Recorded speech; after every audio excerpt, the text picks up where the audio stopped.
All right. Good afternoon, Christina. How are you today?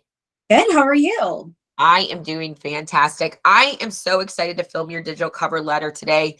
You are a badass in this recruitment industry. So, pardon my French clients that will be watching this, but she is. So, I'm really excited for them to get to meet you and learn a little bit more about your background.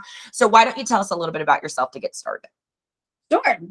So I've been working in the recruiting industry for a little over 10 years. My experience kind of stems and comes from all facets of recruiting, including agency, RPO, and corporate recruiting, with a little bit of sales thrown in there. And my strengths in relationship building and communication have kind of led me down to find this one of my biggest passions. And I love being able to guide not only the hiring managers and candidates through the kind of hiring process. We know it's very stressful, but also being able to share and impart my knowledge with my other team members. Fantastic. Now, why don't you just kind of paint me a picture of a day in the life in your most recent role? You were the senior sourcing manager for Splunk. And with a name like that, I have to know what that company does. Yes, so did I. So Splunk is a software company that produces software to search, monitor, and analyze kind of machine generated data, Okay. and that on more of a web style interface. Okay. So as the senior sourcing manager I supported the go-to-market team, which was our sales area. I had a team of what ended up being five sourcers, excuse me. And most days I did a lot of one-on-ones. I not only reached out to my team and spoke to them, I also spoke with all of the recruiters that we supported, because our sourcers were all aligned to a recruiter and or more than one. Okay. So really prioritizing what was the highest need for that week, that day, helping them with their search strings and making sure that we had the best ability to reach out and find top talent. And then also a big part of my job was really building out the sourcing team. They didn't have a lot of fundamentals coming in. So my days were building processes and policies, as well as working with our operations team to build a CRM that had capabilities for sourcers and wasn't just geared towards recruiters. And then also any adjustments to job Vite. So that was kind of any given day. That's what I was working on. Okay. Now, I know throughout your career, since you've done a mix of things, like you mentioned agency work, corporate recruiting, I mean, you've done different facets.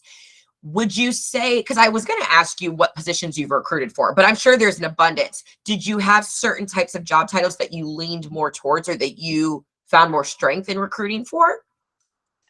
When it came to job titles, like I loved associate and VP recruiting. I really enjoyed the analyst, but it was a little bit more kind of mundane. I hate to say that, but the analyst or the associate and VP level were more challenging, and having to build the relationships with candidates in order to really reach out and get the right caliber of candidate for those roles kept it more challenging for me.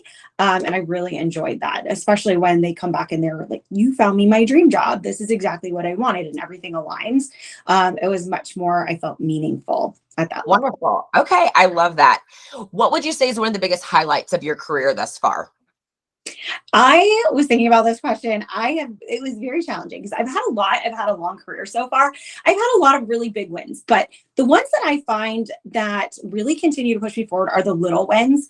The day to day, when you receive calls from candidates, and I think at Goldman Sachs, I received the most. Goldman Sachs was the high sought after by so many people in finance.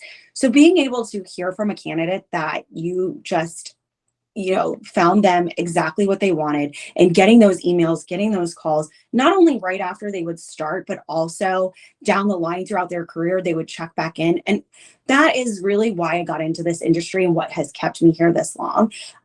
Also being able to be told, like, by my boss that I was the top 2 recruiter that he's ever worked with in his career.